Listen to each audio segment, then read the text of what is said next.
우리 기독교인들은 이 세상 안에 살고 있지만은 이 세상에 속한 사람들이 아닙니다.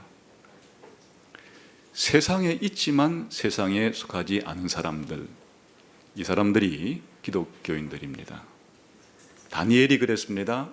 다니엘은 바벨론에 살고 있지만 바벨론에 속한 사람은 아니었습니다. 오늘은 다니엘서 1장이 주는 이 주제, 바벨론에 살고 있었지만은 바벨론 사람이 아니었다곤 이 다니엘의 정체성은 우리가 이 세상에 살고 있지만 세상에 속한 사람은 아니라고 하는 정체성을 분명하게 보여줍니다. 이것은 성경적인 다른 언유를 사용하면 이 세상에서 외국인처럼 나그네처럼 살아간다 이렇게 표현하기도 합니다. 혹은 두 나라 국민으로서 이중 국적자로서 살아간다 이렇게 우리들이 표현하기도 합니다. 그래서 오늘은 이 이중 국적자로서의 삶을 살아갈 때 무엇보다 하나님의 주권을 믿죠. 이 세상과 교회에 대한 하나님의 주권을 믿으면서 세상 사람들과 함께 살아가면서 받아들일 것은 받아들이고 또 세상 사람들이 가지고 있는 가치관과 문화 중에서 거절할 것은 거절하면서 살아가는 삶, 이 삶이 무엇을 의미하는지를 조금 더 넓은 문맥 속에서 적용하면서 고찰해 보려고 합니다. 사실 이 이중국적자로서의 삶은 피곤하기도 하고 또 긴장과 갈등이 유발되는 그러한 삶의 연속입니다. 미국에서 살아가는 우리 한국인 이중국적자의 예를 생각해 보면 금방 떠오를 수 있을 겁니다. 한국인이면서도 미국인이라고 하는, 또 미국 국적을 가지고 있으면서도 한국 국적을 가지고 있기 때문에 미국에서 태어나서 미국인으로서 미국 문화만을 겪었던 사람과는 사뭇 다르죠.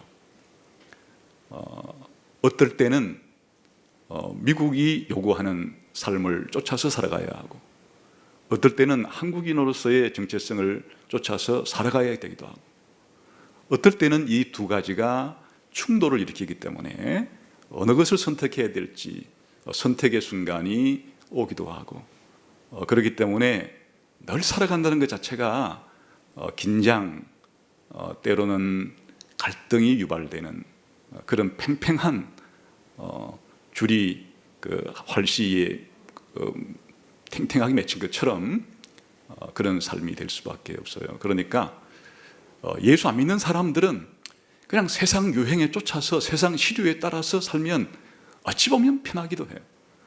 그러나 우리 기독교인들은 세상의 시류 가운데 우리가 받아들일 수 있는 것들은 받아들이지만은 세상의 풍조 가운데 절대로 기독교인으로서 받아들일 수 있는 것들은 저항하면서 거부하면서 이렇게 살아가야 되기 때문에 살아가기가 한층 어떤 면에서는 아주 긴장이 유발된다 그렇게 생각할 수가 있겠습니다. 그래서 기독교인들이 이 세상에서 어떻게 살아가야 되느냐 하는 이 주제는 2000년 내내 우리 기독교인들에게 끊이지 않는 질문을 던지는 그런 물음이자 주제였습니다. 1951년 리차드 니버라고 하는 학자가 그리스도와 문화라는 책을 통해서 2000년 기독교의 역사 가운데 이 기독교인들이 세상에 살아가면서 어떤 반응을 보이면서 살아갔는가 하는 것을 한 5가지의 유형으로 분류를 해서 설명을 한 적이 있습니다.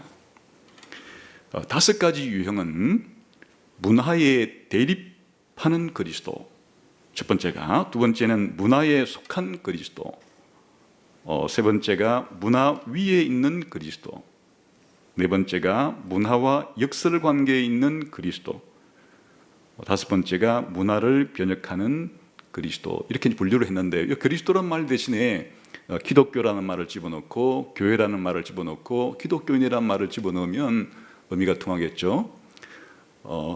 문화에 대립하는 그리스도, 아예 기독교인들은 그냥 예수님을 왕으로 모시기 때문에 세상 나라하고는 담쌓고 교리를 절단하면서 그냥 교회에 속한 사람으로만 살아가지 세상과 관계를 거의 안 맺겠다, 이런 입장을 가리키는 거예요. 그래서 이제 문화와 대립하는, 세상과 대립하는 그런 기독교인의 모습을 말한 거고요.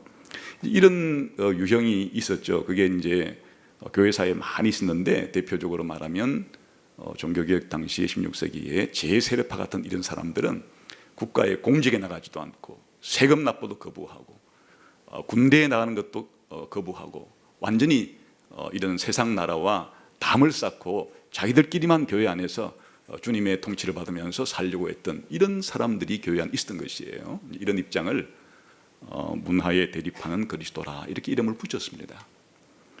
두 번째는 정반대로 문화에 속한 그리스도, 문화에 푹 빠진 기독교인이라 해도 돼요. 그냥 세상 나라에 푹 빠져서 세상 나라가 시키는 대로 살아가는, 기독교와 관련된 모든 것들은 다 세상의 기준에 비추어서 다 재해석해버리는, 그러니까 기독교인이라고 하지만은 세상 나라 사람과 전혀 차이가 나지 않는, 그래서 문화에 속한 그리스도, 이런 분류를 했는데, 이제 이런 기독교의 모습을 띈 것이 역사적으로는 많이 있었지만은, 대표적으로 말하면 19세기에 신학적인 자유주의 신학자들은 성경은 하나님 말씀이 아니다, 그냥 인간의 책일 뿐이다, 예수님은 하나님이 아니다, 그냥 인간일 뿐이다, 이런 식으로 세상 사람들이 생각하는 대로 성경을 보고 세상 사람들이 생각하는 대로 예수님 바라보고, 이런 식으로 그냥 문화적인 기독교, 문화에 속한 기독교인의 삶을 살았던 그런 사람들을 이제 가리켜서 문화에 속한 그리스도라, 이렇게 이름을 붙인 겁니다. 이 다음부터는 좀 어려운데, 문화 위에 있는 그리스도라는 것은 중세 기독교, 특히 토마스 아퀴나스를 대표로 하는 것인데, 문화와 기독교를 종합하려고 하는, 이성과 신앙을 종합하려고 하는, 철학과 신학을 종합하려고 하는 이런 노력을 가리키는, 둘 다 취하려고 하는 그런 대략 뜻으로 이제 분류를 한 겁니다. 문화와 역설 관계에 있는 그리스도라는 것은 주로 종교개혁 당시에 루트파를 중심으로 하는, 루트의 입장이 대표적인데, 역시 세상과 교회와의, 국가와 교회와의 긴장 속에서 기독교인들이 양쪽에 속해 있다는 그런 긴장 관계 속에서 어떻게 살아가는 그런 이제 기독교인의 모습을 말한 것이고요. 그 다음에 이제 다섯 번째로 문화를 변혁하는 그리스도라는 것은 이 니브가 말하기를 아우구스티누스와 칼빈 같은 사람의 입장인데, 기독교인들이 문화를 변혁시키는, 문화적인 내용들을 기독교적으로 바꾸려고 노력하는 이런 시도를 하는 사람들이다, 이렇게 분류를 했습니다. 그래서 이제 기독교인과 세상과의 관계, 교회와 문화와의 관계를 우리가 생각할 때면 리차드 니버의 이 책이 최초로 이런 분류를 했기 때문에 언제나 이 책을 많이 참고를 하고, 또 기본적으로 이제 이 책을 읽으면서 그동안 2000년 동안 우리 기독교인들이 세상에 대한 태도를 어떻게 해왔나를 한번 고찰하는 그런 시간들을 갖습니다. 근데 이제 이 책에 대해서 한 두 사람의 중요한 학자들의 평가를 들어보면, D.A. 카슨이라고 우리 복음주의 신학계에서는 아주 탁월한 또 유명한 그런 이제 성경 신학자가 있습니다. 이 카슨이 이 니버의 그리스도와 문화라는 책에 대해 평가하기를 이렇게 평가를 내렸어요. 니버가 말한 이 다섯 가지 모델 가운데 우리가 어느 특정한 하나를 그것만을 취할 필요는 없다, 이렇게 이제 평가를 내렸고, 왜냐하면은 구속사에는 다양한 시기에 많은 사건들이 벌어지기 때문에 이런 입장들도 다양한 시기에 다양한 사건들 속에서 이제 생겨난 그런 견해들이기 때문이다, 이렇게 이해를 해요. 그래서 이런 5가지의 이런 모델은 서로 그냥 보충적이다. 서로를 보충시켜주는 그런 견해로 받아들여야 하고, 우리가 세상을 살아갈 때 이 5가지의 유형 혹은 모델 중에서 어떤 입장을 나는 취하고 살아갈 것인가 라는 것은 교회가 처한 역사적인 상황에 따라서 그렇게 5가지 입장 가운데 맞는 상황을 그렇게 자기가 입장을 취하면 된다, 이렇게 이제 해석을 했어요. 이건 근데 D.A. 카슨이라는 학자가 이 책을 읽고 자기가 이제 느낀 점을 이렇게 표현을 한 거죠. 저는 동의하는 편은 아니지만 이렇게 표현을 한 거예요. 그 다음에 마이클 호턴이라고 하는 개혁주의 신학자가 또 이 책을 읽고 이런 평가를 내렸습니다. 이 책은 장점과 단점이 있는데, 장점은 기독교인이 이 세상에 대해서 어떻게 살아가야 될까라고 하는 것에 대한 큰 틀을 제공해 줬다는 것은 장점이 된다. 근데 단점은 이 5가지 모델 속에 특정한 사람들을 이제 집어넣다 보니까 너무 획일적으로 집어넣은 느낌이 없지 않아 있다. 이제 분류 자체가 사실은 그렇게 명료하지 않다는 뜻이에요. 그렇게 평가를 내리고, 세 번째는 이 리버의 그리스도와 문화라는 책을 읽어보면 두 나라 이 교리 내지 신학에 대한 이해가 없거나 부족하다. 왜냐하면 성경은 이런 문제에 대해서 두 나라에 대한 교리를 가지고 가르치는데 리버는 전혀 이 책을 읽어보면 그런 이해가 없는 것 같다. 이렇게 평가를 내렸습니다. 저는 이 그리스도와 문화라고 한 리버의 책을 읽고 몇 가지 생각이 들었는데, 첫 번째는 이 책을 인정할 만한 점이 하나 있다면, 또 가치 있게 평가해 줄 만한 점이 하나 있다면, 그것은 이제 고전이라는 거예요. 이 주제에 관해서 역사상 최초로 모델화, 이렇게 분류를 해서 유형화를 했다는 점이 이 책이 주는 이제 가치라고 할 수가 있겠어요. 그래서 이제 이 책의 가치는 딱 저는 이 정도예요. 최초의 기독교인이 세상에서 어떻게 살아야 될지에 대해서 한 5가지 정도의 분류를 해주고 우리로 하여금 생각하게 만들어주는 것. 그게 이제 최초였기 때문에 그 다음에 우리가 이런 성경의 주제를 공부할 때는 반드시 한 번쯤은 참고해야 될 정도의 가치가 있는 그런 정도로서 이 책은 우리가 앞으로 좀 더 기독교 세계관을 공부할 때, 기독교 문화관을 이렇게 공부할 때 참고할 만한 책은 분명하다, 이 정도예요.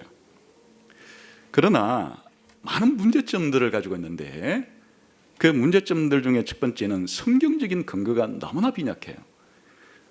이 책에서 5가지 분류를 할 때 성경적인 근거가 없어요. 그냥 아주 피상적으로 그냥 그 성경적인 근거에 의해서 말하는 것은 아니고 그냥 지나가다시피 이 첫 번째 입장은 뭐 요한복음이 잘 어울리는 것 같고, 이 또 뭐 몇 번째 입장은 바울이 잘 어울리는 것 같고, 이 정도로 넘어가요. 그러니까 이런 5가지 유형을 분류한 것이 성경 본문 연구를 통해서 얻어낸 결과는 아니란 뜻이에요. 그런 점에서 우리 모든 기독교 이 신학은, 교리는 전부 다 성경 본문을 근거로 해야 되는 거예요. 그런데 이제 이 리버의 이 책 자체가 성경적인 근거가 너무나 없기 때문에 그렇게 큰 가치를 부여하기 힘들다, 저는 그렇게 생각을 하는 것이고, 두 번째는 역사적인 측면, 교회사적인 측면에서 볼 때 문제가 있다. 왜냐하면 리버가 2000년 교회사를 분류해서 여러 입장들을 이제 5가지 안에 집어넣었는데, 거기에 집어넣은 것을 보게 되면은 초대교회의 아우구스티누스 같은 경우에 두도시론에 대한 이해가 거의 없어요. 그 루터와 칼빈에 대한 두 나라에 대한 이 교리에 대한 이해도 거의 없거나 부족해요. 그러니까 5가지 유형을 만들어 놓고 많은 이 집단들이나 개인들을 그 속에 집어넣기는 했지만은 교회사에 대한 이 개개인들의 혹은 개 집단들에 대한 면밀한 연구까지는 진행하지 못하고 그냥 자기가 피상적으로 느껴지는 대로 막 집어넣은 거예요. 그러니까 그런 면에서 교회사에 대한 이런 이제 정확한 지식이 결여되어 있다. 그렇게 생각을 하는 것이고요. 세 번째는 이 교리적인 면에서 볼 때 어쨌든 이거는 교리와 관련된 부분인데 그리스도와 문화에 대한 교리에 관련된 부분인데 이 리차드 니버라는 이 신학자는 신정통주의라고 불리는 신학자예요. 그 신정통주의라는 게 뭔가니까 아까 자유주의라는 것은 예수님을 하나님으로 인정하지 않고 그냥 인간으로만 인정하는 거예요. 성경을 하나님 말씀으로 인정하지 않고 그냥 고대의 책으로만 인정하는 이런 입장을 가진 자유주의에서 튀쳐나왔어요. 튀쳐나와서 종교교육 당시에 우리가 개혁신학이라고 부르는 이 정통신학으로 나오고자 했는데 나오지를 못하고 중간쯤 오다 머물러 버렸어요. 그래서 그냥 정통주의가 아니라 신정통주의라고 부르는 거예요. 일명 신자유주의자, 신정통주의, 자유주의도 아니고 정통주의도 아니고 어중간한 중간에 그런 신학적인 입장을 가지게 되므로 이런 시각을 가지고 이걸 다 분류하니까 이 모든 분류가 제대로 될 리가 없죠. 그래서 이 교리적인 분석에 있어서 조직신학적인 측면에 있어서 현격한 결함을 가지고 있다 이렇게 생각을 하는 거예요. 그 다음에 이제 이것을 우리의 삶에 적용을 해야 되는데 실천적인 면에서 적용을 하려고 할 때도 그렇게 유용한 것 같지가 않다. 왜냐하면 이 5가지를 제가 설명을 드렸는데 여러분이 벌써 잊어먹었을 거예요. 그 5가지의 유형이 5가지가 분류가 많기도 하거니와 그 말들이 어려워서 그것을 오늘날 내 삶 속에 어떻게 적용해 보려고 하면은 5개가 명확하지가 않기 때문에 적용이 그렇게 녹록치 않다, 쉽지 않다. 그렇게 생각을 하는 거예요. 저는 이런 5가지의 유형을 논리적이고 개념적으로 정리하려고 그러면 딱 3가지로 압축해야 이해하기 쉬운 거예요. 문화와 기독교의 분리, 첫 번째는. 두 번째는 문화와 기독교의 통합. 세 번째는 기독교와 문화의 구분. 분리도 아니고 통합도 아닌 서로 구분하면서 둘 다 받아들인다. 이런 3가지 입장으로 나누어서 이 5가지를 정리했더라면 훨씬 더 우리가 세상에 맞서야 될 것인가 아니면 그냥 세상을 따라가야 될 것인가 아니면 세상과 교회 가운데 우리가 취할 것은 취하고 버릴 것은 버려야 되겠는가라고 하는 이런 입장 정리가 명확해야 우리가 적용하는 데 도움이 될 텐데 그러하지를 못하다 그렇게 생각을 하는 것이에요.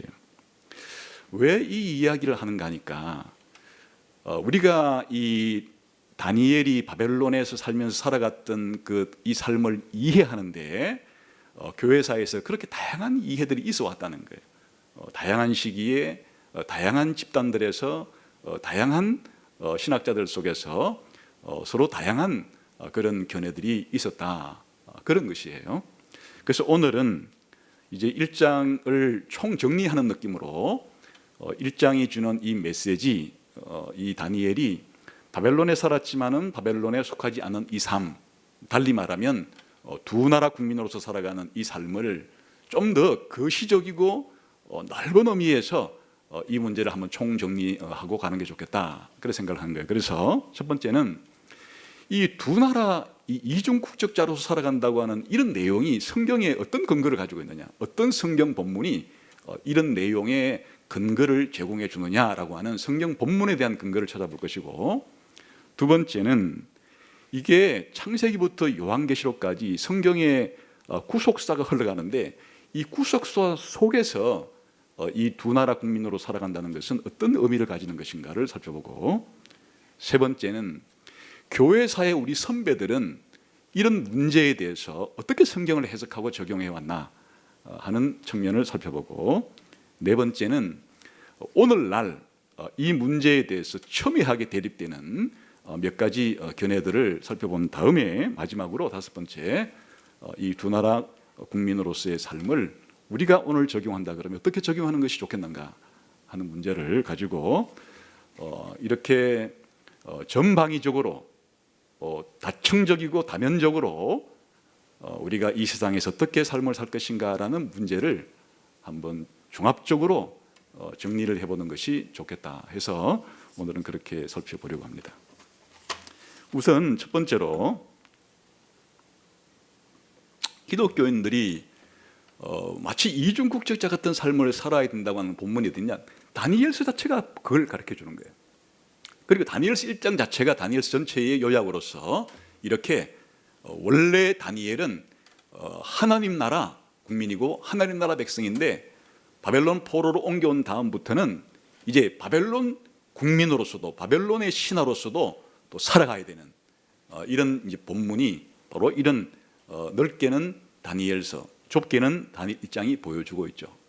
이럴 때 기본적으로 이 세상 나라라고 부를 수 있는 나라지만은 이 나라의 왕에게 충성해야 하고 이 나라의 법률에 잘 따라서 이 나라의 기본적으로 용납할 수 있는 문화는 잘 쫓으면서 살아가야 된다라는 것 자체가 다니엘서 1장이 잘 보여주고 있죠. 기본적으로 바벨론의 언어를 배우라 그랬을 때 그걸 배우죠. 바벨론의 교육을 받아라 그랬을 때 바벨론의 교육을 받죠. 바벨론에서 너의 직업을 가져라 그랬을 때 바벨론 직업을 가지죠. 이렇게 가질 뿐 아니라 사실은 공부를 할 때도 최우수 졸업, 직장에 가서도 최우수 관리, 좋은 교육 과정과 좋은 직장 생활의 모범이 되는 바벨론이라는 나라 속에서도 그렇게 살았다 그거예요.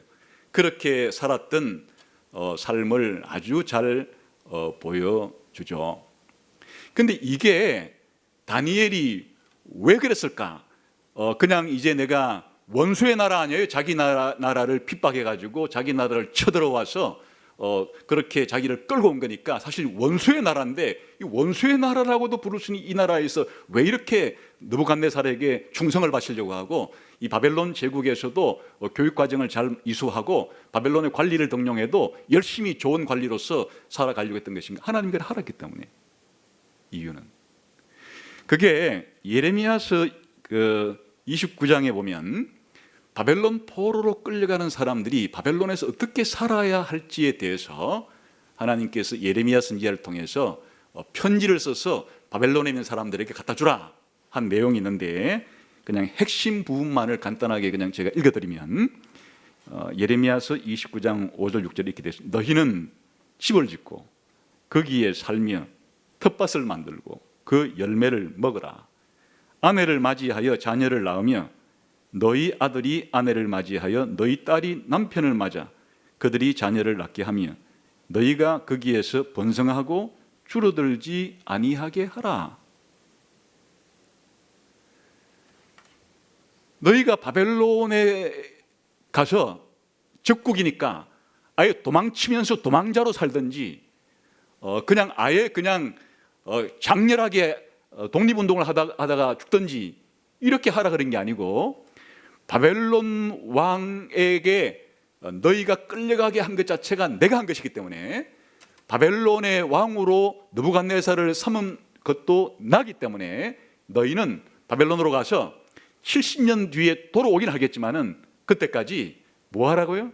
가서 집 짓고 땅 사고 거기서 농사도 짓고 그렇게 살라 그거예요. 결혼도 하라고요. 결혼도 해서 자식도 낳고 그 자식들이 또 결혼해서 자식도 낳고 너희가 바벨론 땅에 있어서 번성해라. 바벨론 땅에서 번성하게 번창하게 그렇게 잘 살아라 하고 하나님께서 이 바벨론에서의 삶을 말씀해 주신 거예요. 그뿐 아니라 7절에 보게 되면 너희는 내가 사로잡혀 가게 한 그 성읍의 평안을 구하고 그를 위하여 여호와께 기도하라. 이는 그 성읍이 평안함으로 너희도 평안할 것이다. 이 성읍은 바벨론을 가리키는 거예요. 내가 너희를 사로잡혀 가게 한 그 바벨론의 평안을 구하라. 바벨론을 위해서 기도하라. 이는 바벨론의 평화가 너희의 평화이기 때문이다. 그래서 바벨론에 끌려가서 살 때 바벨론을 위해서 기도하라는 거예요. 바벨론이 평화롭고 안정되게끔. 왜냐하면 바벨론이 전란의 소용돌이에 휩쓸리게 되면 너희도 그 속에서 전란에 휩쓸리는 것이고, 바벨론이 전염병으로 그냥 막 휩싸이게 되게 되면 너희도 전염병에 걸릴 수밖에 없고, 바벨론이 빈약하고 가난한 나라가 되면 너희도 그 가난 속에 허덕일 수밖에 없기 때문에 너희가 가서 살아가는 이 바벨론이란 나라를 위해서 나에게 기도해라.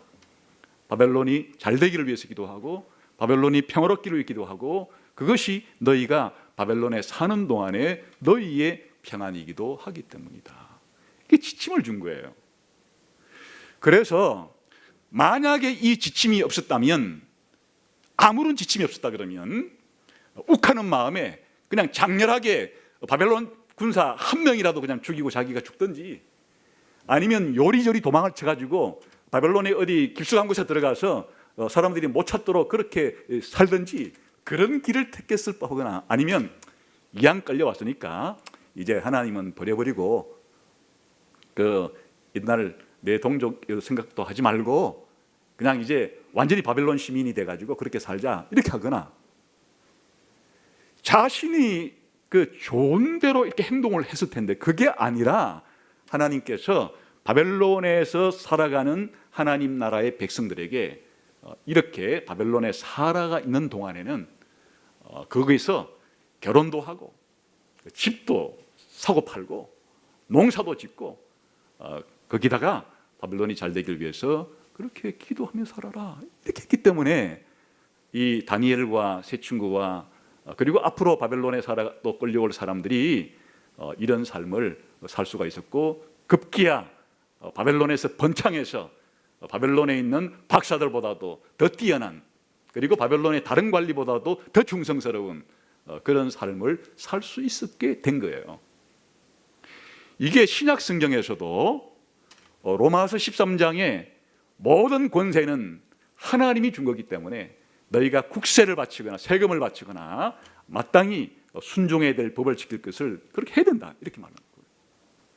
그러나 또 한편 다니엘이 왕의 음식은 뭔가 하나님 말씀에 위배되는 것이기 때문에, 하나님 백성으로서의 정체성에 위배되는 것이기 때문에 그거는 내가 못 먹겠다라고 이 왕의 음식을 먹지 않도록 저항하고 항거했던 것처럼 이와 같은 원리가 성경에도 나오죠. 사도행전 4장에 보게 되면 베드로와 요한 같은 예수님의 제자들을 이 예루살렘 당국자들이 예수님을 전하지 말라, 예수님 전하면 너희를 감옥에 가두거나 죽이겠다고 하는 그런 협박이 생겼을 때, 그렇지 않다, 우리들은 하나님 말씀을 듣는 것이 너희의 말을 듣는 것보다 우선이다. 그렇기 때문에 너희가 예수님을 전하지 말라는 것은 너희 말이고, 하나님은 우리에게 예수님을 전하라 했기 때문에 예루살렘 당국자들의 말을 거절하고 오히려 하나님께 순종하는 길을 택했던 것이에요.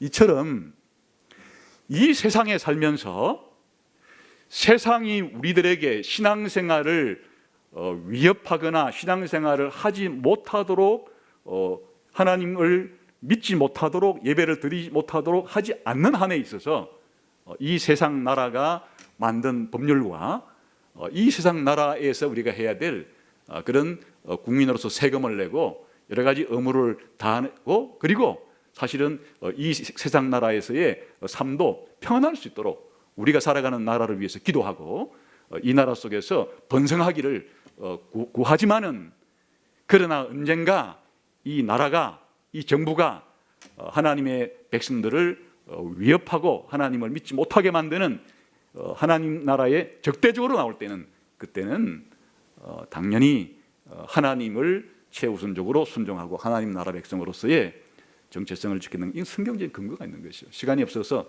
몇 구절만 언급했지만 충분히 성경에서 이 두 나라 백성으로서의 이런 삶에 대해서 성경은 우리들에게 말하고 있다. 이런 근거들을 가지고 그렇게 말을 한 것이다, 그런 거죠. 그래서 예수님은 요한복음 17장에 나오는 십자가에 달리기 전 마지막 대제사장적인 기도에서 이것을 이제 핵심적으로 말한 적이 있어요. 하나님, 지금 나를 따르는 이 제자들은 원래 세상에 살다가 하나님께서 세상으로부터 불러내서 저에게 준 사람들입니다. 이제 저는 세상을 떠나 아버지께 가겠지만 내 제자들은 세상에 살아야 할 것입니다. 그런데 저희가 세상에 살지만 세상에 속하지 않도록 하기 위해서 제가 이들에게 하나님의 진리를 가르쳐서 세상에 있지만 세상에 속하지 않는 사람이 되도록 해 주십시오 라고 기도를 하는 거예요. 예수님의 이 기도는 지금까지 말한 이 두 가지의 것을 요약한 거란 말이죠. 우리 기독교인들이 세상 나라에서 다른 불신자들과 함께 세상 속에서 살아가고 있지만은 그러나 신자로서 지켜야 될 신자로서의 신앙과 신자로서 행동해야 될 윤리와 예배에 대해서는 결코 타협하지 않는, 세상 사람들이 이해를 못하거나 무시하거나 때로는 박해해도 이런 삶을 포기하지 않는 삶을 살아가는 이런 사람이 되게 해달라 하는 것을 세상에 있지만 세상에 속하지 않는 사람들이 되게 해달라고 기도를 했던 거예요. 자, 그러면 이것이 창세기부터 요한계시록까지, 창조부터 종말에 이르기까지 이 세상에서 펼쳐지는 구속의 역사 가운데서는 이 하나님 백성이 이 세상을 살아갈 때 세상 나라의 백성으로서도 살아간다는 이 두 나라의 이런 교리들은 어떻게 연관되어 있는가? 크게 타락하기 이전의 창조 때의 모습과 타락한 이후부터 예수님 재림하셔서 새 창조가 오기 전까지의 그 기간, 종말이 오기 전까지의 기간과 세 번째는 종말 이후에 영원한 천국 새 창조에서의 삶, 이 세 가지를 놓고 보면 원래 에덴 동산에서 인간이 타락하기 전에는 두 나라라는 게 없죠. 그냥 그때는 오로지 하나님께 순종하고 하나님을 섬기는 그냥 한 나라의 백성만 있는 거지. 거기에 무슨 두 나라가 있어요? 두 나라는 창조 때에 타락하기 전까지는 없었던 것이 그냥 하나님과 하나님 백성과의 관계는 하나의 나라 국민으로서만 살아갔고, 마찬가지로 예수님 재림하고 이 세상에 천국이 이루어지게 되면 영원한 천국에서도 두 나라의 삶은 없는 거예요. 그냥 영원한 하나님 나라 백성으로서만 사는 거예요. 그러니까 이 구속사의 세 시기 가운데 창조부터 타락하기 이전까지 시기와 완성된 이후에 영원한 시기에는 우리가 두 나라 백성으로 살아가지 않아요. 그냥 하나님 나라 백성으로만 살아가는데, 타락 때부터 예수님이 재림하는 종말 때까지 이 기간, 타락 때부터 종말 때까지 기간은 하나님 백성들은 이 세상에서 두 나라 시민으로 살아갈 수밖에 없는 거예요. 하나님께 구원을 받았기 때문에 하나님 나라 백성이긴 하지만 여전히 이 땅에서 세워진 나라 속에 국민으로서 살아갈 수 없기 때문에 이렇게 두 나라 백성으로 살아가는 것은 구속사의 시기에 따라서 달라지는 거다.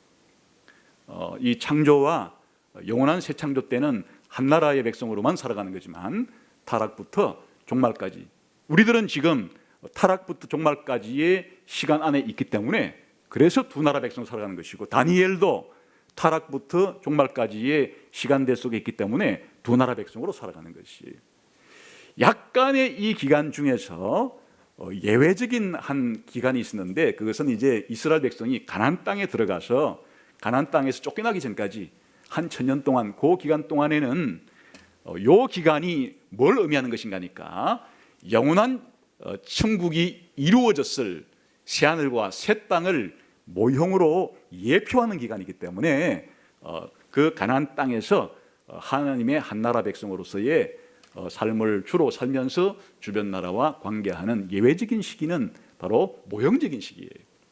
그러니까 타락부터 종말까지 하나님 백성의 운명은 본적은 하나님 나라 백성이지만 살기는 이 세상에서 죽기 전까지는, 예수님이 오시기 전까지는 자신이 속해 있는 어느 나라의 국민으로서도 삶을 살 수밖에 없는 이중적인 그런 정체성을 가질 수밖에 없는, 그러나 둘을 비교한다 그러면 우리가 하나님 나라 백성으로서의 국민 시민권은 영원한 것이고, 이 세상 나라의 시민권은 영주권이라고 불러도 좋을 정도의 일시적인 것이라고 하는 차이가 분명히 있는 거죠.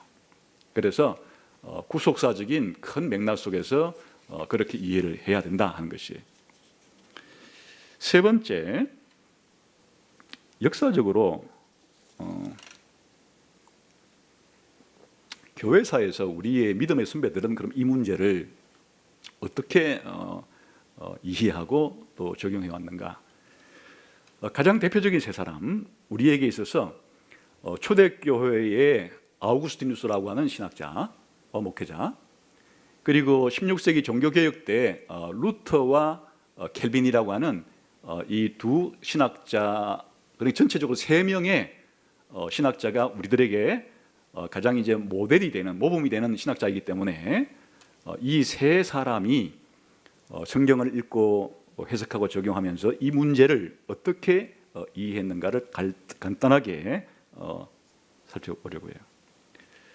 우선 아우구스티누스의 가장 중요한 대표적인 대작은 우리가 신국론이라는 책이에요. 이게 413년에서 427년까지 15년 동안 쓴 책입니다. 15년간 이 책을 썼는데 이게 이제 최초의 역사 철학서예요. 인류 최초의 역사 철학서, 역사에 대한 철학적인 관점과 역사에 대한 신학적 관점을 담고 있는 아주 이런 중요한 책이에요. 이 책이 바로 이 주제를 다루는 거예요. 기독교인들이 이 세상 가운데 어떻게 살아가는가.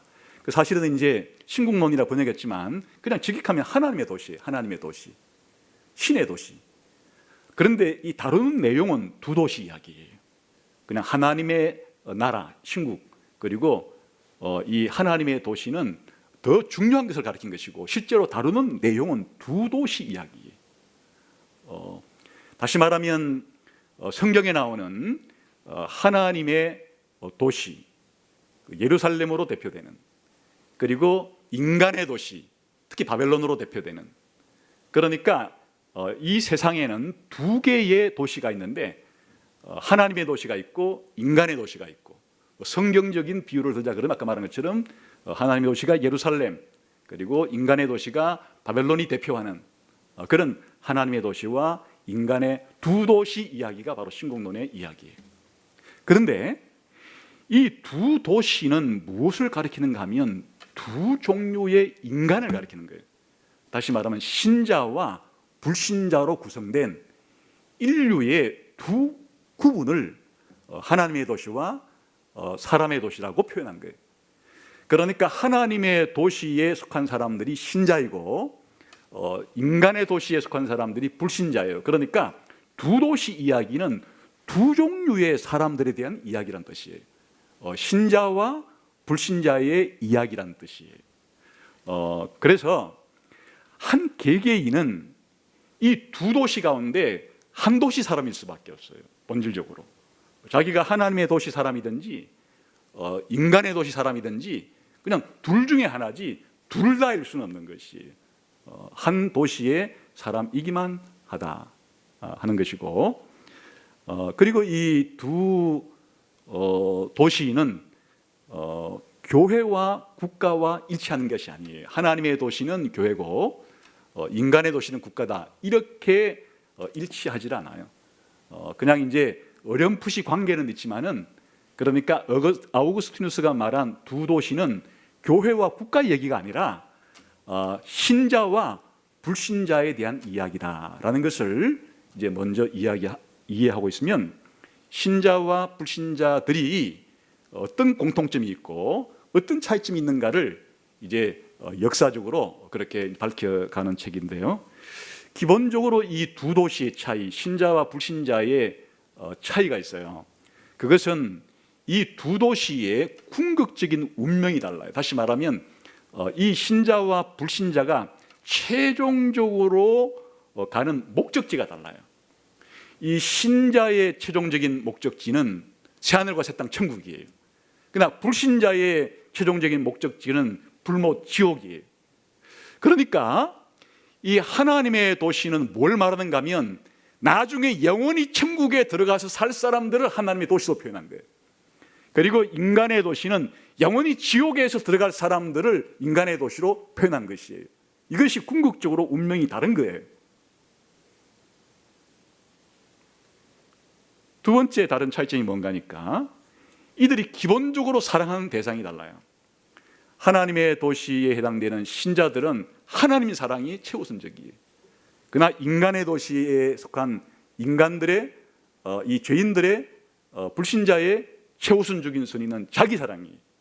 그러니까 하나님 사랑과 자기 사랑이라고 하는 점에서 이들의 기본적인 삶의 자세와 태도와 방향이 다른 거예요. 이게 아우구스티누스가 말하는 신자와 불신자의 근본적으로 영적으로 차이가 나는, 대립될 수밖에 없는 그런 점을 이제 말한 것이고, 그러면 신자와 불신자, 하나님의 도시와 인간의 도시는 이 세상에도 함께 있는데 이 세상에 있을 동안에 섞여요. 그래서 공통점이 생기게 되는 거예요. 그래서 이 하나님의 도시 신자들도 교회 안에도 신자와 불신자가 섞여 있고, 또 이 세상 안에도 신자와 불신자가 섞여 있는 거예요. 그러니까 하나님의 도시와 인간의 도시의 주민들인 신자와 불신자는 제도적으로 이 세상에 존재하는 교회와 국가 속에 서로 섞여 있단 말이에요. 지금 아우구스티누스의 이런 성경 해석에 따르면 지금 이 교회 안에 있는 예배드리는 사람들 중에도 나중에 영원한 천국에서 살 하나님 도시의 사람들도 있고, 지금은 교회 안에 예배는 드리고 있지만은 영원한 불못에서 지옥에서 살게 될 인간의 도시가 이런 눈에 보이는 교회에는 섞여 있다는 뜻이에요. 그뿐 아니라 지금 주일날 우리 신자들은 전부 다 교회 예배 드리러 갔을 텐데 세상 속에 있는 사람들 가운데서도 신자와 불신자가 섞여 있는 거예요. 아직은 예수를 믿지 않고 있는 사람이라 할지라도 하나님께서 택하여 정해놓은 사람들은 때가 되면 하나님이 불러서 부를 것이기 때문에 세상 속에도 신자와 불신자, 쉽게 말하면 하나님의 도시와 인간의 도시가 섞여 있는 상태고, 그리고 이 교회 안에도 이 하나님의 도시 사람들과 인간의 도시 사람들이 섞여 있다. 그렇기 때문에 삶에 있어서 섞여 있기 때문에 공통분모가 생기는 거예요. 그래서 우리 기독교인들도 이 세상 속에서 불신자와 섞여 살아가기 때문에 어떤 불신자들과 공통점이 있는가 하면은 예배에 지장을 주지 않는 동안에는 이 세상 나라, 이 세상 사람들의 그런 언어라든지 옷 입는 거라든지 음식이라든지 그런 문화에 대해서 얼마든지 즐길 수가 있고 따라서 행해도 문제가 없다는 그런 결론이 나오게 되는 것이에요.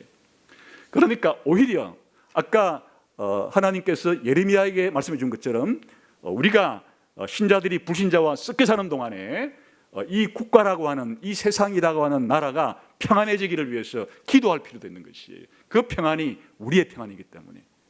그래서 이 아우구스티누스의 신국론이 말하는 두 도시로는 이렇게 신자와 불신자는 근본적으로는 영적으로는 차이가 나는 대립적인 존재지만 이 세상에 사는 동안에는 섞여 있기 때문에 이 세상에 살아갈 동안에 함께 하면서 공유해야 될 많은 것들이 있다 라고 하는 그런 결론에 이르게 됨으로써 바로 두 도시, 아니 두 국적을 가진 사람이라는 것에 이해를 도와주는 그런 대작이 바로 아우구스티누스의 신국론이라는 책이 주는 두 도시론이라는 뜻이에요.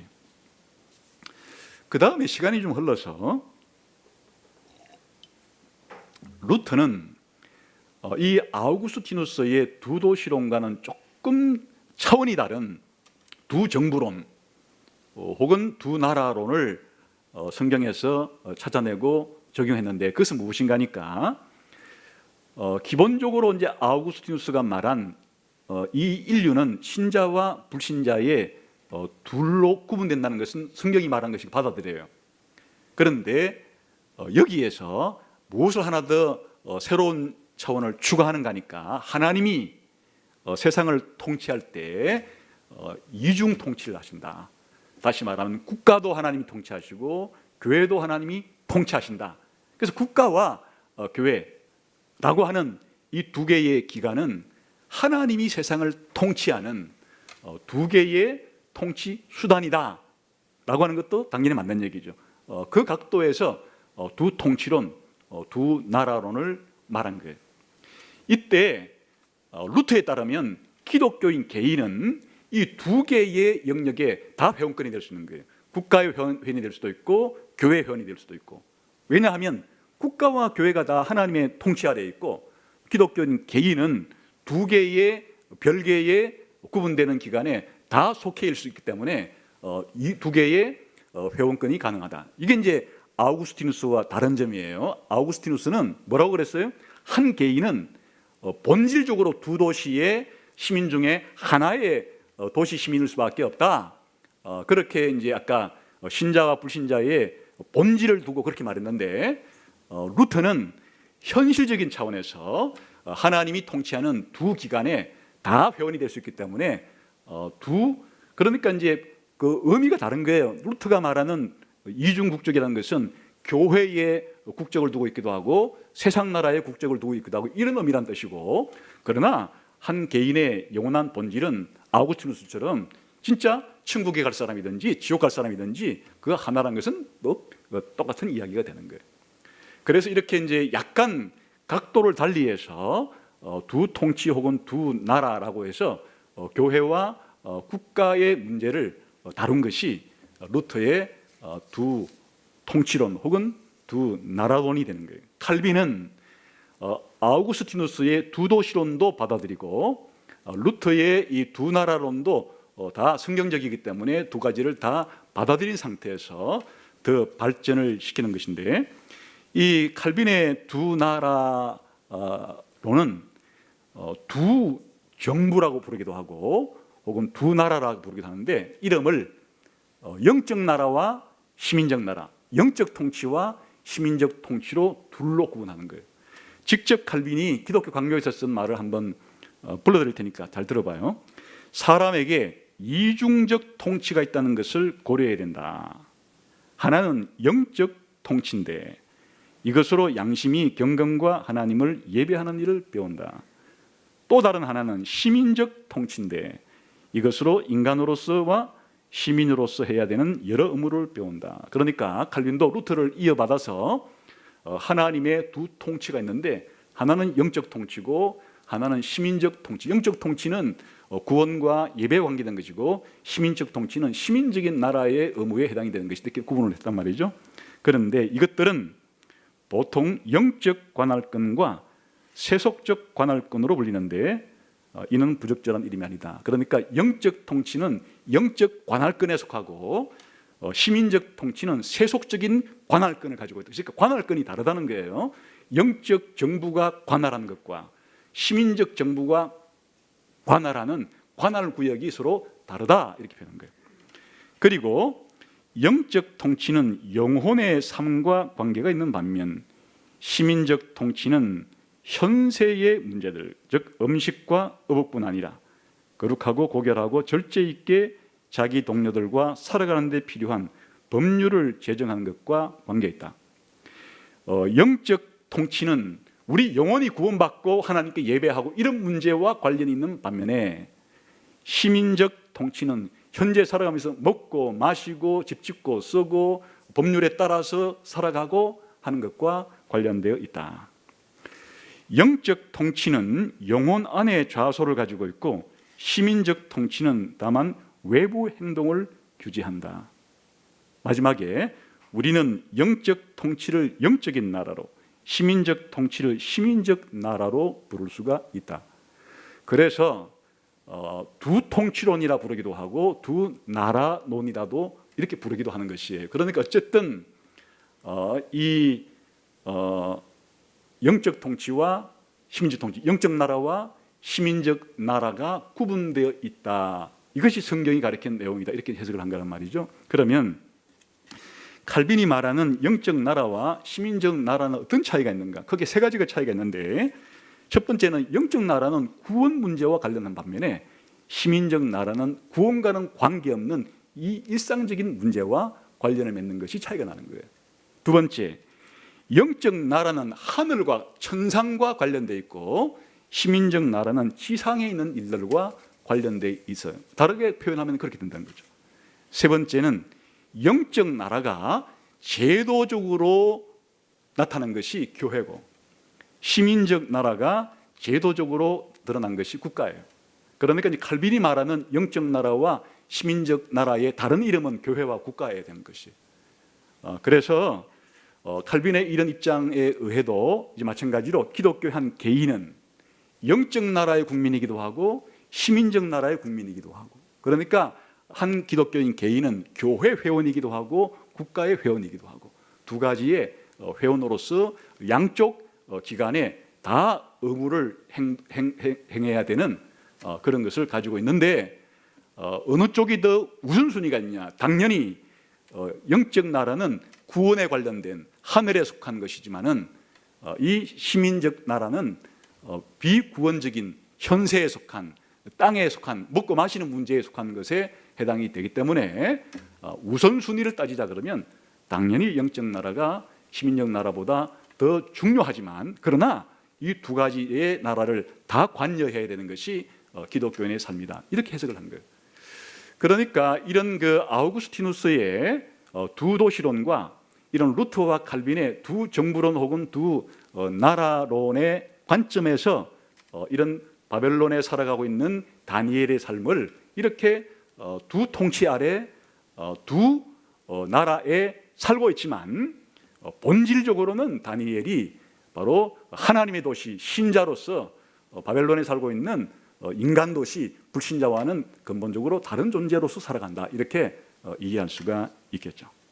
자, 그러면 이렇게 이 두 나라 국민으로서 살아가는 것 자체가 기독교 전체 교리와는 어떤 관련을 가지고 있는가? 그것은 창조와 구원 교리와 관련된 거예요. 다시 말하면 이 영적 나라라고 부르거나 우리가 영적 통치라고 부르는 이것은 바로 구원과 관련된 것이고, 기본적으로 시민적 나라라고 표현하거나 시민적 통치라고 표현된 이것은 바로 창조와 관련된 것이에요. 왜 창조와 구원이 다른가? 타락이 있기 때문이에요. 창조된 세상 속에서 타락이라는 것이 없으면 그냥 두 개의 나라가 생길 수가 없어요. 그냥 하나님이 창조한 그 속에서 살아가면 되지만 타락이 생겼기 때문에, 타락 이후에 구원받는 사람과 구원받지 않는 사람이 생기기 때문에 타락 이후에는 바로 창조되어서 타락한 세상에 그대로 머물러 있는 사람과 바로 시민적 나라의 영역과 타락한 세상에서 하나님의 구원을 받아서 이제 영원한 새 천국에, 영원한 그 새 땅에, 새 하늘과 새 땅에, 영원한 새 창조에 들어간다고 하는, 다시 말하면 이 창조와 새 창조의 구분, 창조와 구원 사이에 명백하게 영역이 다른 것이에요. 그래서 바로 이 왜 두 나라 시민이니 두 나라 국민이니 이런 이야기가 왜 나오는가 하면 창조와 구원의 영역이 다르기 때문에 발생하는 그런 문제이다 하는 것이고, 이것을 이제 조직신학에서는 조금 더 알기 쉬운 말로 창조에 속한 영역을 일반 은혜의 영역이라 부르고 구원에 속한 영역을 특별 은혜의 영역이라고 부름으로써 조금 더 사람들이 이해하기 쉽도록 표현을 바꾼 거예요. 그래서 신자들은 불신자와 함께 일반 은혜의 영역을, 일반이라는 말 자체가 공통이란 말이에요. 신자이든 불신자이든 하나님이 주시는 공통 은혜를 받으면서 공통 은혜 속에서 서로 협력하고 협동하고 공유하는 삶이 있고, 그러나 하나님께서 신자에게만 주시는 특별 은혜가 있기 때문에 특별 은혜만 받아서 구원을 받아서 살아가는 그런 영역이 신자에게는 따로 있다는 거예요. 그래서 신자 개인은 일반 은혜 영역도 누리고 특별 은혜 영역도 누리지만은 일반 은혜는 불신자와 공유하는 은혜고 특별 은혜만 다른 신자와 함께 공유하는, 이렇게 조직신학적인 근거도 있는 것이다, 그런 뜻이에요. 마지막으로 이런 두 나라 교리를 가졌을 때 어떤 점이 그럼 우리에게 도움이 되는가? 기본적으로 이 일반 은혜에 속한 영역, 창조에 속한 영역을 마음껏 하나님께서 우리들에게 누리고 활용하고 사용하라는 것에 대한 인식을 바르게 함으로써 이 세상 나라의 일반 은혜에 속한 영역들, 창조에 속한 영역들을 마음껏 함께 뛰어들어서 불신자와 함께 관여할 수 있다는 것이 첫 번째 중요한 적용점이에요. 그래서 사실은 오늘날에 이런 가정생활이나 미술계나 미술 분야나 음악 분야나 문학 분야나 과학 분야나 교육 분야 같은 이런 분야들이 전부 다 종교개혁과 그 뒷세대 16, 17세기 때 전부 다 발달을 하게 돼요. 왜냐하면 루터와 칼빈이 가졌던 이 두 나라 교리이기 때문에 기독교인들이 일반 나라에 함께 불신자와 참여할 수 있다고 하는 이 근거를 제공해 줬기 때문에 중세 때까지만 해도 이런 성경 이해가 없었기 때문에 모든 것이 그냥 교회가 관장하는 일이 되어버렸는데, 교회가 아니고 세상에 나가서 불신자들과 함께 이런 영역들을 개척하고 개발하고 발전시킬 그런 의무와 책임이 기독교인들에게 있다는 생각이 들어옴으로써 이 발전을 선도한 사람들이 바로 개신교인들이, 기독교인들이. 사실은 그 중세 때 가정은 그렇게 중요시 여기지는 않았어요. 그러나 이제 루터에 이르러서 비로소 가족이 한 식탁에 앉아서 찬송을 부르고 기도를 하고 재미있는 게임도 하고 이런 알콩달콩한 오늘 우리가 생각하는 그런 전통적인 가족의 그런 모습이 루터에게서 처음 회복이 된 거예요. 그뿐 아니라 이런 미술 분야에 있어서도 저런 루브르 박물관에 가거나 혹은 아주 영국에 있는 큰 그런 미술관이나 미국 프랑스의 미술관 같은 데 가보면 고대부터 쭉 그 시대별로 그림이 전시되어 있는데, 중세 때 그림은 전부 그냥 성모 마리아와 아기 예수 안고 있는 그 그림밖에는 거의 없고, 뒤에는 전부 다 동그라미 이렇게 만들어 가지고 신비로운 것처럼만 한 것밖에는 사실은 거의 그림이 없어요. 갑자기 종교개혁기에 접어들게 되면 이 세상의 일상적인 모습을 이제 묘사하는 그림이 등장하기 시작하는 거예요. 풍경화도 등장하고 정물화도 등장하고, 그리고 심지어 마리아와 예수님의 모습도 머리에 띠두르는 게 아니라 일상적인 삶의 모습 가운데 배치를 해서 일상생활이 회복이 된 거란 말이에요. 이 창조의 세계의 가치가 재발견되는 것이 미술로도 발견이 표현이 되어서 유명한 렘브란트라든지 그리고 뒤르라든지 이런 이제 화가들이 쏟아져 나오기 시작하는 것이 그 미술의 큰 발전이 일어나게 된 거라 그 뜻이에요. 음악도 마찬가지. 음악도 바로 바흐와 핸델 같은 인물들이 전부 다 이 개신교 종교개혁의 인물들이에요. 그래서 바하는 모든 작곡을 하고는 전부 다 SDG라고 하는 약자를 새겼는데 솔리 데오 글로리아라고 하는 약자예요. 전부 다 작곡을 할 때 일반 종교 극만 작곡한 게 아니고, 곡만 작곡한 게 아니고 일상 세상에 필요한 음악들도 작곡을 할 때도 거기다가 뭘 선행하니까 SDG 솔리 데오 글로리아를 선행을 함으로써 기독교인으로서 꼭 교회 예배에 필요한 교회 음악만이 아니라 이 세상에서 필요로 한 음악들을 만들 때도 하나님의 영광을 위해서 한다고 하는 정신으로서 현대 음악이 발전되어 나오기 시작하는 것이. 그뿐 아니라 이 문학 분야에 있어서도 예전 중세시대 때는 전부 다 모든 문학이라는 것이 신앙심을 고취시키는 종교적인 그런 이야기로서만 이렇게 이야기가 됐다 그러면, 이제 종교개혁 때는 일반적인 세상에 대한 것들도 글로 쓰기 시작하는 것이. 칼빈이 제일 먼저 쓴 책이 로마의 법학자 세네카의 작품을 연구한 관용론 주석이라는 책을 제일 먼저 써요. 그 세상 사람들에 대한 그런 고전들도 이해하고 또 해석을 내리고 그래 하죠.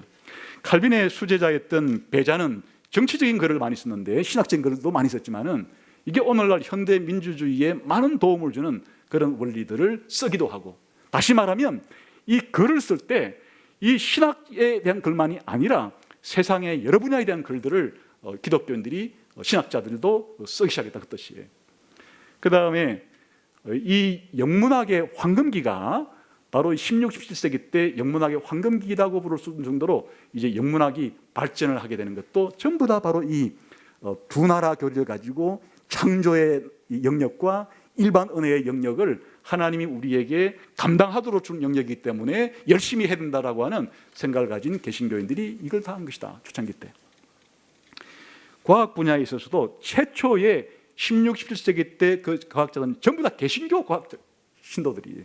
개신교 신도들이 예를 들면 우리가 잘 아는 케플러라든지 프란시스 베이컨이라든지 아이작 뉴턴이라든지 이런 사람들 자체가 전부 다 개신교인들에 의해서 이런 현대 과학이 물꼬를 열게 됐는데 그 왜 그러냐? 성경이 제1 하나님의 책이고 이 자연 자체, 창조 자체가 제2의 하나님의 책이라고 믿고 성경만 읽고 연구하는 것이 아니라 하나님의 책인 자연을 읽고 연구하고 개발하는 것도 신자의 의무라고 생각한 사람들이 현대 과학을 발전시키고 이끌어 가게 되었다. 그런 뜻이에요.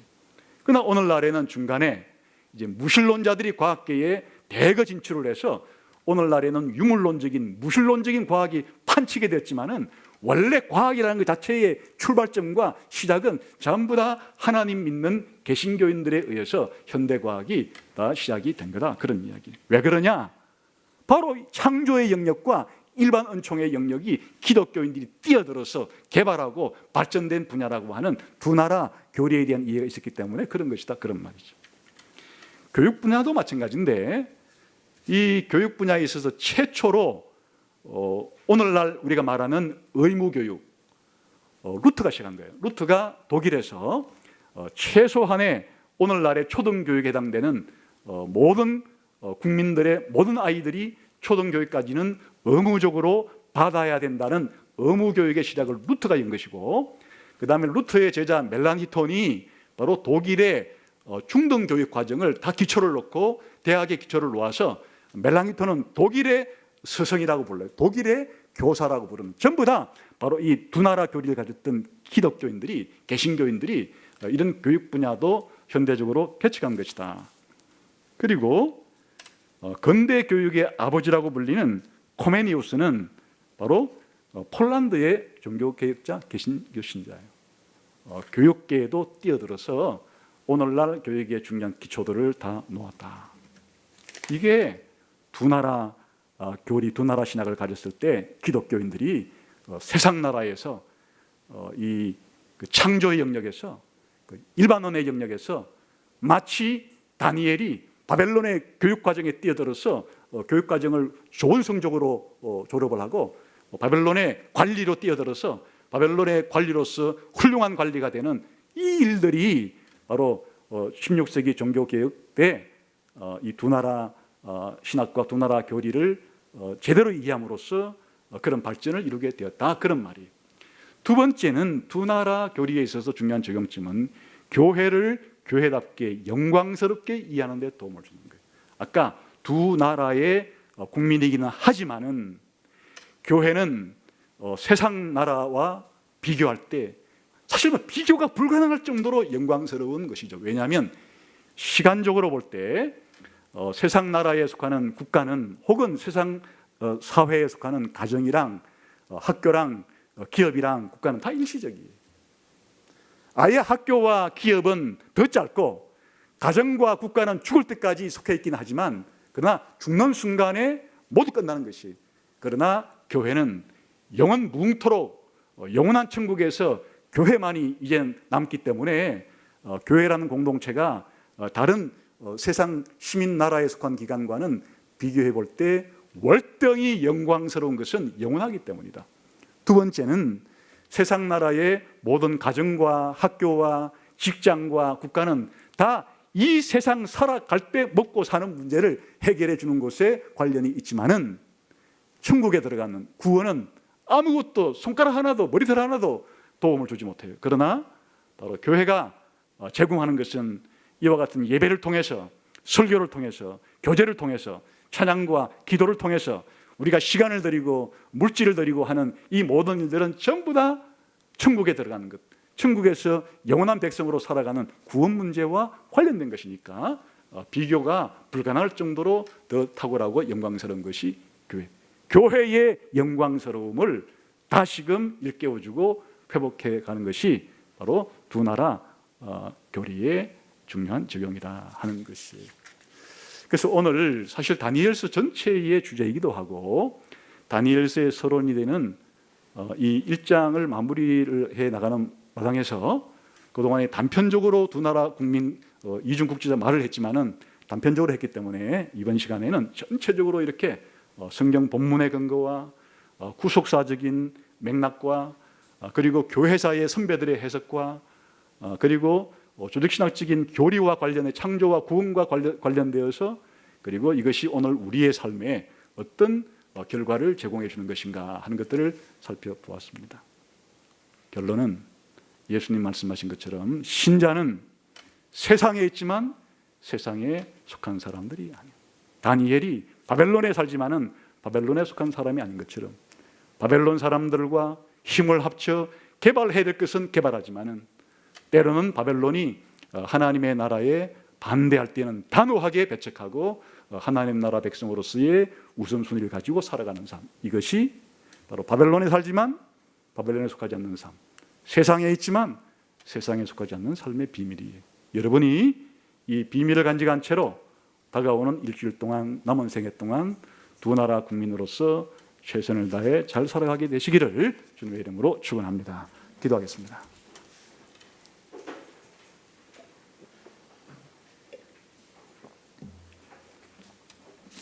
하나님 아버지 감사합니다. 이 주일날 하나님 말씀을 통해서 또 성령님의 역사를 통해서 우리가 누군지 또 세상이 어떻게 굴러가는지 세상의 종말이 어떻게 될 건지 하나님의 영광스러운 통치가 지금 우리 가운데 어떻게 펼쳐지는지에 대해서 생각해 보았습니다.